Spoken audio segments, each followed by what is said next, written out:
Прывітанне, маё імя Артём Леўчанка, я актывіст Маладога фронту. У студзені 2017 года мяне адлічылі з ВНУ. Афіцыйнай падставай для гэтага стала непаспявальнасць, але я лічу, што гэта своеасаблівая помста за маю грамадска-палітычную актыўнасць.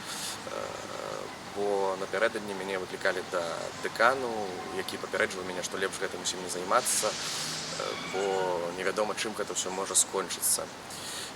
Падчас зімовай сесіі мяне не дапусцілі да экзамену, нібыта за запазычанасць у аплаце за вучобу ў некалькі там рублёў. Калі я пайшоў аплочваць гэтую запазычанасць, дэкан тэлефанаваў майму бацьку і сказаў, што нібыта я не з'явіўся на экзамен.